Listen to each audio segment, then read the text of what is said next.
प्यारे बच्चों, गाउस की प्रमेय हम पढ़ चुके हैं। अब गाउस की प्रमेय के अनुप्रयोग एप्लीकेशंस क्या क्या हैं गाउस की प्रमेय की, वो हम पढ़ेंगे। इसमें देखिए, सबसे पहली एप्लीकेशन जो गाउस की प्रमेय से संबंधित है वह है अनंत लंबाई के एक समान रूप से आवेशित सीधे तार के कारण विद्युत क्षेत्र की तीव्रता। मतलब हमारे पास एक आवेशित सीधा तार है, एक हमने ऐसा सीधा तार मान लिया, ये इस प्रकार से, और ऐसा तार है जो कि क्या है, आवेशित है।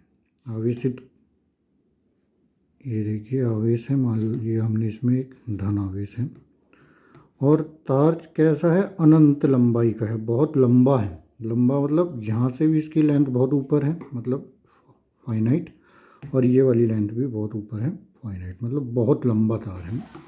और इस लंबे तार, मतलब देखिए जो जो कंडीशन इसमें लिखी है वो सब इस चित्र में आपको दिख रही हैं। पहली कंडीशन अनंत लंबाई, मतलब बहुत लंबा तार है। दूसरा, एक समान रूप से आवेशित है, ये आवेश समान रूप से वितरित है। जैसे कि हमने आपको चार्ज डिस्ट्रीब्यूशन पढ़ाया था, आवेश का सतत वितरण, उसमें आवेश एक समान रूप से था, तो वैसे ही इसमें भी समान रूप से आवेशित ये सीधा तार है। और इस तार के कारण हमने क्या निकालना है, विद्युत क्षेत्र की तीव्रता निकालनी है। ठीक है, अनंत लंबाई हो गई, एक समान रूप से आवेशित हो गया, और एक सीधा तार ये आपको दिख रहा है। इसके कारण कोई भी बाह्य बिंदु मान लो, सपोज यहाँ पे एक बिंदु मान लिया, जिसकी इस तार से जो दूरी है, मान लो r दूरी पर एक P बिंदु है, और इस P बिंदु पर हमें विद्युत क्षेत्र की तीव्रता ज्ञात करनी है। ठीक है, ये गाउस की प्रमेय के अनुप्रयोग है। ठीक है, गाउस की प्रमेय आपको पता है कि गाउस की प्रमेय होती है क्या, किसी बंद पृष्ठ से गुजरने वाला विद्युत फ्लक्स पृष्ठ द्वारा घिरे कुल आवेश का 1/ε0 गुना होता है। ठीक है, तो गाउस की प्रमेय का यूज करके हम किसी भी बाह्य बिंदु पर विद्युत क्षेत्र ज्ञात करते हैं, या विद्युत क्षेत्र की तीव्रता एक ही चीज़ है, उन दोनों को हम ज्ञात करते हैं गाउस की प्रमेय से। ठीक है, तो गाउस की प्रमेय हमने पढ़ी, तो वो पढ़ने का एडवांटेज यही है कि हम कहीं पर भी विद्युत क्षेत्र की तीव्रता ज्ञात कर लें। जैसे पहला अनुप्रयोग यह है, ऐसे ही अन्य अनुप्रयोग भी आएंगे। कभी हम एक सीट के कारण निकालेंगे, कभी हम स्फेयर के कारण निकालेंगे, कभी हम सिलेंडर के कारण निकालेंगे, कभी हम कोन के कारण निकालेंगे। तो इस प्रकार से बहुत सारे विद्युत क्षेत्र की तीव्रताएं ज्ञात की जा सकती हैं गाउस की प्रमेय के माध्यम से। ठीक है, तो ये जो पहला है, अब आप इसको समझिए। अगर आपने इसे समझ लिया तो हर एक जो भी आगे हम पढ़ेंगे वह इसी मेथड से सॉल्व होने वाली चीज़ें हैं। ठीक है, तो इसे आप ध्यानपूर्वक देख लीजिए। आगे भी सेम प्रोसेस वही फॉलो करना है जो इस डेरिवेशन में हम फॉलो करेंगे। ठीक है, तो इसे समझिए। देखिए, जैसे कि गाउस की प्रमेय अगर हमें लगानी होती है, तो सबसे पहली चीज़ मैंने आपको पहले भी बताया गाउस की प्रमेय के टॉपिक में, कि गाउसियन पृष्ठ का निर्माण करना है। और गाउसियन पृष्ठ कुछ नहीं होता, एक ऐसा पृष्ठ होता है जो कि सिमेट्रिकल हो, मतलब सममित हो, और सममित रूप से आवेश को घेर रहा हो। ठीक है, तो इस प्रकार हम ये जो हमारी अचालक वो एक अनंत लंबाई की तार दी हुई है, इस तार को घेरते हुए गाउसियन पृष्ठ का निर्माण कर लेंगे। ठीक है, और इस प्रकार से हमने निर्माण करा, तो हम क्या देखते हैं, वो गाउसियन पृष्ठ क्या है, बेलन के रूप में बनता है। और गाउसियन पृष्ठ किससे होकर गुजर रहा है, जिस बिंदु पर हमें विद्युत क्षेत्र ज्ञात करना है। तो इस प्रकार हमने ये एक गाउसियन पृष्ठ का निर्माण कर लिया, और मान लिया जो इमेजनरी है गाउसियन पृष्ठ, और इसकी जो लंबाई है वो L मान ली। ठीक है, समझ गए होंगे प्यारे बच्चों। गाउसियन पृष्ठ और कुछ नहीं है, ऐसा एक सिमेट्रिकल पृष्ठ होता है जो कि क्या करता है, हमारे आवेश को घेर लेता है। अब ये बहुत लंबी है, ऊपर भी बहुत है, इसका विस्तार नीचे भी बहुत है, तो हमने पूरे को तो ढक नहीं सकते, तो हमने एक छोटा भाग ले लिया इस पूरी की पूरी तार का, और उस तार का एक छोटे भाग से गुजरने वाला विद्युत फ्लक्स हम गाउस की प्रमेय से ज्ञात कर लेंगे। और हमें दूसरे मेथड भी विद्युत फ्लक्स के आते हैं। ठीक है, इसे ज़रा समझिए। हमने कुछ नहीं करना है इस डेरिवेशन में, केवल दो काम करने हैं। क्या काम करने हैं वो देखिए। ये आपको जो गॉसियन पृष्ठ दिख रहा है, इस गॉसियन पृष्ठ से गुजरने वाला विद्युत फ्लक्स ज्ञात करना है। ठीक है, विद्युत फ्लक्स का मेथड हमें पता है, पिछले वीडियो में हमने आपको विद्युत फ्लक्स भी निकालना बताया था। और वह विद्युत फ्लक्स एक बार मैथमेटिकली निकालना और एक बार गाउस की प्रमेय से निकालना है। दोनों विद्युत फ्लक्स सेम गॉसियन पृष्ठ से गुजर रहे हैं तो दोनों को बराबर रख देंगे, और बराबर रखने पर ऑटोमेटिकली हमें विद्युत क्षेत्र की तीव्रता का मान ज्ञात हो जाएगा। ठीक है, अभी देखिए ये आपको जो आवेश दिया हुआ है, अब हमसे कोई पूछे भैया इसमें कितना आवेश है, तो हम नहीं बता सकते। क्यों? क्योंकि ये तार बहुत लंबी है। ठीक है, तो लंबी तार होने के कारण आवेश को ज्ञात करना इसमें बड़ा मुश्किल है। लेकिन हमने आपको आवेश का सतत वितरण में 3 प्रकार के घनत्व बताए थे, उनमें ही एक घनत्व इसमें लगेगा। आप समझ गए होंगे अगर पढ़ रहे होंगे तो। जो घनत्व इसमें लगेगा वो कौन सा होगा? लैम्डा आपने पढ़ा था, lambda is equal to Q upon L, coulomb प्रति मीटर। लैम्डा को क्या बोलते थे? रेखीय आवेश घनत्व। ठीक है, प्रति यूनिट पर यूनिट लेंथ में आवेश की मात्रा लैम्डा। तो हमें ये लैम्डा का यूज करना है, मतलब ये हमारी जो तार है वो बहुत लंबी है। ठीक है, और इतनी लंबी तार के एल लंबाई में क्यू आवेश है तो हम उसे लैम्डा बोलेंगे। मतलब एकांक लंबाई में, मान लो इस तार का हमने 1 सेंटीमीटर का भाग लिया तो 1 सेंटीमीटर भाग में कितना क्यू आवेश है। ठीक, समझ गए होंगे। कहने का मतलब लैम्डा क्या है? Q upon L. मतलब 1 सेंटीमीटर में जो आवेश की मात्रा हो गई वो लैम्डा हो गई, 2 सेंटीमीटर में 2 लैम्डा हो गई, 3 सेंटीमीटर में 3 लैम्डा हो गई, 4 सेंटीमीटर में 4 लैम्डा हो गई। इस प्रकार हमको ये लैम्डा का प्रयोग इसमें करना है। अब हमें पूरे के पूरे आवेश देखने से मतलब नहीं है, अब हमें किससे देखने से मतलब है कि हमारा ये जो गॉसियन पृष्ठ है वो कितने आवेश घेर रहा है, और वो हम आसानी से निकाल लेंगे कि भैया हमारा गॉसियन पृष्ठ ये है और ये एल लंबाई का गॉसियन पृष्ठ है। तो एल लंबाई में जो हमारा आवेश की मात्रा होगी वो कितने के बराबर होगी? Q is equal to lambda L के बराबर होगी। हमको केवल उतने से मतलब है गॉसियन पृष्ठ से, और गॉसियन पृष्ठ में हमें आवेश प्राप्त हो गया Q is equal to lambda L. इसको हम एक इक्वेशन मान लें, आगे इसका हम यूज करेंगे। ठीक है, अब हम आते हैं अपने उसमें किसमें, जो हमने विद्युत फ्लक्स ज्ञात करने हैं। ठीक है, तो पहला हम विद्युत फ्लक्स ज्ञात करते हैं। देखिए ये आपका गॉसियन पृष्ठ बना हुआ है। अब गॉसियन पृष्ठ आपका एक बेलन है, सिलेंडर है। अब ये सिलेंडर देखिए 3 भागों से मिलकर बना हुआ है। इसको 1 नंबर भाग बोल दीजिए, इसे 2 नंबर भाग बोल दीजिए, और तीसरा भाग आपको दिख रहा है, इसको वक्र पृष्ठीय भाग बोलते हैं।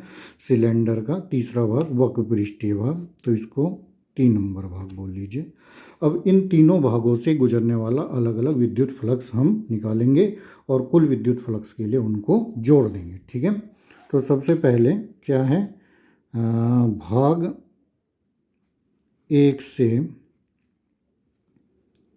गुजरने वाला विद्युत फ्लक्स हम ज्ञात करेंगे। तो विद्युत फ्लक्स ज्ञात करने के लिए इसको मान लिया φ1 हमें पता है। देखिए φ1 क्या होता है, vector E dot D S vector. ठीक है, तो पहले हमें विद्युत क्षेत्र देखना पड़ेगा। देखिए ये अनंत लंबाई की है तो इसके कारण विद्युत क्षेत्र इस दिशा में होगा, बाहर की ओर ये विद्युत क्षेत्र की दिशाएं हैं। ठीक, विद्युत क्षेत्र की दिशा है, और इस तरफ इधर देखें तो इधर विद्युत क्षेत्र इस दिशा में होगा, अवे फ्रॉम चार्ज, मतलब धनावेश से बाहर की ओर विद्युत क्षेत्र की दिशा होगी। ये भी ई है, ये भी ई है, मतलब विद्युत क्षेत्र जब चार्ज हमारा बिल्कुल सममित अवस्था में है, सिमेट्रिकल अवस्था में है, तो उसके कारण विद्युत क्षेत्र भी इसी प्रकार होगा। तो विद्युत क्षेत्र मैंने आपको दिखा दिया कि विद्युत क्षेत्र की दिशा किधर किधर है। ठीक है, अब हमें एरिया वेक्टर की दिशाएं देखनी है। देखो पहला भाग यह है, पहले भाग में इस प्रकार से ऊपर ये वृत्त बना हुआ है, और ये वृत्त का जो क्षेत्रफल वेक्टर होगा ये लंबवत ऊपर की ओर होगा। ठीक है, तो देखिए ई की दिशा ये थी और area vector D S vector की दिशा ये है, दोनों के बीच में 90 डिग्री का कोण दिख रहा है आपको। सेम ऐसे ही दूसरा वाले देख लिए, विद्युत क्षेत्र की दिशा ये है, एरिया वेक्टर ये नीचे की तरफ होगा, क्योंकि मैंने आपको बताया था पृष्ठ के लंबवत बाहर की ओर एरिया वेक्टर होता है 3D सरफेस में। तो ये इसका एरिया वेक्टर डी एस इधर की तरफ हो गया, ये भी क्या है 90 डिग्री का एंगल बना रहा है। ठीक है, जबकि ये तीसरे वाले में हम क्या देखते हैं कि विद्युत क्षेत्र की दिशा इधर है और इसका एरिया भी लंबवत बाहर की ओर होगा, तो ds वेक्टर और E वेक्टर दोनों एक ही दिशा में होते हैं। ठीक है, इस प्रकार अब हम फाई के मान अलग अलग उसमें कैलकुलेट कर लेंगे। ठीक, तो अब आप समझ गए होंगे। देखिए पहले फाई वन क्या हो गया, सरफेस इंटीग्रल लेंगे और E dot D S vector से ज्ञात कर लेंगे। तो ये पहला सरफेस है तो डी एस वन वैक्टर हो गया, तो phi one is equal to surface integral कितना आ जाएगा, E D S one cos, कितना है इनके बीच का एंगल 90 डिग्री, कॉस 90 की वैल्यू 0 होती है, तो फाई वन की वैल्यू 0, मतलब पहले जो ऊपर वाला पृष्ठ है इससे कोई भी फ्लक्स नहीं गुजरेगा। ठीक है, ऐसे ही हम क्या कर देंगे, भाग 2 से गुजरने वाला विद्युत फ्लक्स, भाग 2 से गुजरने वाला विद्युत फ्लक्स निकालिए। तो कितना विद्युत फ्लक्स गुजरेगा, वो भी सेम कहानी वही ऊपर वाली होगी जैसे कि आपको दिखा, तो वो फाई टू होगा, phi two is equal to surface integral vector E dot D S one S two vector हो जाएगा, ये 2 वेक्टर हो जाएगा, डी एस वन ये था, डी एस टू ये था। ठीक है, तो यहाँ पे भी आपने क्या देखना है, इन दोनों के बीच में जो एंगल बन रहा है E D S two cos 90 degree का एंगल बन रहा है, और कॉस 90 की वैल्यू 0 होती है, तो फाई टू भी आपका 0 डिग्री देखने को मिल गया। ठीक है, अब आपको देखना है भाग 3, ये वाला जो वक्र पृष्ठीय भाग है, इसमें मैंने आपको अभी दिखाया था कि ई और डी एस इन दोनों का जो डी एस थ्री है और ई के बीच में जो एंगल बन रहा है वो 0 डिग्री का बन रहा है। ठीक है, तो इस प्रकार हम ई और डी एस थ्री के बीच 0 डिग्री का एंगल रख के फाई थ्री भी ज्ञात कर सकते हैं। ठीक है, तो फाई थ्री देखिए, फाई थ्री क्या हो जाएगा, भाग 3 से गुजरने वाला इलेक्ट्रिक फ्लक्स या विद्युत फ्लक्स। ठीक है, तो उसको हमने फाई थ्री मान लिया, फाई थ्री बराबर देखिए क्या होगा, फाई थ्री हो गया सरफेस इंटीग्रल ई dot D S three, vector दोनों हैं, तो इसको जब सॉल्व करेंगे तो सरफेस इंटीग्रल ई डी एस थ्री कॉस 0। ठीक है, ई आपका क्या है, कांस्टेंट है, मतलब सब जगह विद्युत क्षेत्र एक समान है, तो ई को हम सरफेस इंटीग्रल से बाहर ले लेंगे, कॉस 0 की वैल्यू आपको पता है 1 होती है, तो ई सरफेस इंटीग्रल हो गया डी एस थ्री। ठीक है, अब इस चीज़ से आप भली भांति परिचित हैं। देखिए एस थ्री जो है वो छोटा सा पोर्शन है, ये वाला portion S three, D S three वाला पोर्शन ये छोटा सा है, और एस थ्री का मतलब ये पूरा का पूरा वक्र पृष्ठ, और बेलन का वक्र पृष्ठ आप जानते हैं, बेलन का वक्र पृष्ठ कितना होता है आपको पता है, अगर एल लंबाई का बेलन है तो 2πr_l उसका वक्र पृष्ठ होता है, तो ई इंटू 2πr_l। तो ये आपका पहली इक्वेशन ये आई थी जिसमें फाई वन 0 आया था, दूसरी इक्वेशन ये आई थी, नहीं ये हमने पहली तो ये मानी थी Q is equal to lambda L, इसको पहली, इसको दूसरी मान लो, इसको तीसरी और इसको चौथी इक्वेशन मान लिया। मतलब अब हमें तीनों पृष्ठ से गुजरने वाले फ्लक्स अलग अलग ज्ञात हो गए, पहला फाई वन ज्ञात हो गया, दूसरा फाई टू ज्ञात हो गया, और तीसरा में फाई थ्री ज्ञात हो गया। तो तीनों जब फ्लक्स हमें ज्ञात हो गए तो इस गॉसियन पृष्ठ से गुजरने वाला कुल विद्युत फ्लक्स अब हम ज्ञात करते हैं। देखिए अगला, तो कुल विद्युत फ्लक्स कितना होगा,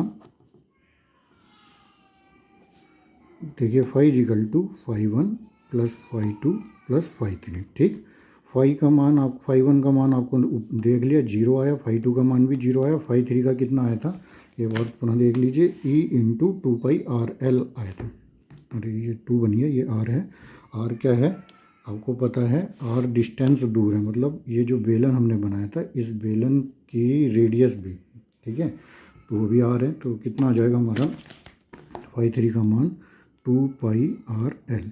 तो अब हमें क्या देखने को मिला कि जो कुल फ्लक्स इससे गुजर रहा है वह, अच्छा इसके साथ ई भी है, तो 2πr_l इंटू ई, तो इससे गुजरने वाला कुल विद्युत फ्लक्स कितना है, phi is equal to E into 2πr_l। ठीक है, तो इस प्रकार हमने फ्लक्स की कैलकुलेशन करके ये बताया कि जो गॉसियन पृष्ठ है यह गॉसियन पृष्ठ से गुजरने वाला कुल विद्युत flux phi is equal to E into 2πr_l है। ठीक, अब हम डायरेक्ट गाउस की प्रमेय से, ये जो हमें दिख रहा है गॉसियन पृष्ठ, तो हम देख सकते हैं कि इससे गाउस की प्रमेय के माध्यम से कितना विद्युत फ्लक्स गुजरेगा। ठीक, तो इसके उपरांत क्या है, गाउस की प्रमेय से हमें पता है फाई इजिकल टू कितना होता है, Q/ε0। ठीक, तो देखिए गाउस की प्रमेय से देखें या न्यूमेरिकली देखें तो है तो फाई का मान सेम ही, गाउस की प्रमेय से भी उसी गाउसियन पृष्ठ से गुजरने वाला विद्युत फ्लक्स है, और ये जो हमने न्यूमेरिकली करा है वो भी उसी उन्हीं तीनों पृष्ठों से गुजरने वाला विद्युत फ्लक्स है। ठीक है, तो इन दोनों को देखते हुए हम दोनों को आपस में बराबर रख लेंगे समीकरण नंबर 5 व 6 से। क्यों करेंगे दोनों को बराबर? क्योंकि दोनों सेम पृष्ठ से गुजरने वाले विद्युत फ्लक्स हैं। ठीक है, दोनों को बराबर रख लिया तो कितना आ गया, E into 2πRL is equal to Q/ε0। ठीक, आपको पता है हमें E की वैल्यू फाइंड आउट करनी है, विद्युत क्षेत्र की तीव्रता निकालनी है, आसानी से निकाल लेंगे। लेकिन क्या करना है, Q का मान, क्योंकि Q तो बहुत सारा है, हमें Q का मान केवल वो वाला लिखना है जो कि गॉसियन पृष्ठ के अंतर्गत है, और वो हमने निकाल दिया है। Q क्या है, λL के बराबर है। तो इस Q का यूज करते हुए हम E की वैल्यू फाइंड आउट कर लेंगे। तो इसमें Q का मान रख लें, समीकरण 1 से Q का मान रखने पर, समीकरण 1 से Q का मान इसमें रख लो तो E इंटू 2πRL, और Q का मान आपको पता ही है कितना था, λL/ε0। ठीक है, देखिए L से L कैंसिल हो गया और E की वैल्यू जो आपकी आ जाएगी वो आ जाएगी 1/, ये 2πR इधर आ जाएगा, 2πR इधर है λ/ε0। तो इस फॉर्मूले का आप यूज कर सकते हैं, 1/2πε0 λ/R भी इसको लिखते हैं, इस प्रकार लिख दें 1/2πε0 λ/R। ठीक है, और अगर परंपरागत रूप में जो आपका आदत सी बन गई होगी कि 1/4πε0 की, तो उसको बनाने के लिए हम इसमें भी ऊपर नीचे 2 से गुणा 2 से भाग कर लेते हैं, तो ये आपको परंपरागत रूप में 1/4πε0 टू λ/R प्राप्त हो जाता है। ये भी 100% सही है, ये भी 100% सही है। ठीक है, जो भी आप लिखना चाहें लिख सकते हैं। तो इस प्रकार आप समझ गए होंगे कि एक अनंत लंबाई का तार है, उस तार के कारण किसी बाह्य बिंदु पर यदि हमें वैद्युत क्षेत्र की तीव्रता ज्ञात करनी है तो वो आ जाती है आपकी E इजिकल टू 1/2πε0 λ/R या 1/4πε0 टू λ/R। ठीक है, आपने मेथड समझ लिया होगा। अब प्रत्येक जो भी आपके अनुप्रयोग हैं उनमें यही मेथड का यूज करना है। क्या करना है, एक गाउसियन पृष्ठ खींचना है, गाउसियन पृष्ठ से गुजरने वाला विद्युत फ्लक्स निकालना है, और उस विद्युत फ्लक्स को गाउस की प्रमेय से जो विद्युत फ्लक्स निकलेगा उसके बराबर रखना है, और सॉल्व करके E की वैल्यू फाइंड आउट करनी है। ठीक है, तो इस प्रकार ये आपने देख लिया होगा, अनंत लंबाई के एक समान रूप से आवेशित सीधे तार के कारण विद्युत क्षेत्र की तीव्रता अब हमने ज्ञात कर ली है। ठीक है प्यारे बच्चों, इसमें अगर न्यूमेरिकल आप देखें तो न्यूमेरिकल कुछ नहीं है, विद्युत क्षेत्र की तीव्रता का मान आपको पता चल गया है कि ये मान है। ठीक है, E का मान आपको पता चल गया है। अभी क्या पूछ लेगा आपका न्यूमेरिकल में कि ये जो आपको गाउसियन पृष्ठ दिया है, इस गाउसियन पृष्ठ में यहाँ पे एक सपोज इलेक्ट्रॉन रख दिया है। अब इलेक्ट्रॉन रख दिया तो पूछेगा भैया इस इलेक्ट्रॉन पे कितना बल लगेगा। ठीक है, तो बल आप आराम से निकाल सकते हैं, आपको E का मान पता है, विद्युत क्षेत्र की तीव्रता का मान पता है, तो F बराबर QE, आपको इलेक्ट्रॉन पे चार्ज पता रहता है, E का मान आपको पता ही है, इसके हिसाब से आप बल निकाल सकते हैं। यह पूछ लेगा भैया इलेक्ट्रॉन यहाँ रखा है वो किस एक्सेलरेशन से चलेगा। एक्सेलरेशन का मतलब क्या होता है, त्वरण, किस त्वरण से चलेगा। तो F बराबर ma का यूज करते हुए A बराबर F/m, इलेक्ट्रॉन का द्रव्यमान आपको पता है, F आपने इससे निकाल लिया, तो इस सूत्र से आप A का मान भी कैलकुलेट कर सकते हैं, त्वरण का मान भी ज्ञात कर सकते हैं। इतना कोई बड़े इसमें न्यूमेरिकल नहीं आते, लेकिन फिर भी आपने ये देख लिया जो इसका डेरिवेशन है, अगर ये समझ में आ गया तो आप आगे भी इसी प्रकार से अन्य डेरिवेशन भी कर सकते हैं। ठीक है, तो इसका हमने ये आपको बता दिया। अगला जो टॉपिक है वो अनंत विस्तार की एक आवेशित समतल पतली अचालक चादर सीट है, उसके कारण विद्युत क्षेत्र की तीव्रता ज्ञात करेंगे। तो वो नेक्स्ट वीडियो में मैं आपको बना के सेंड करता हूँ।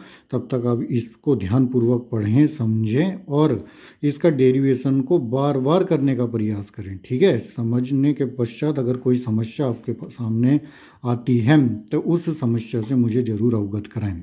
ठीक है, बहुत बहुत धन्यवाद आप।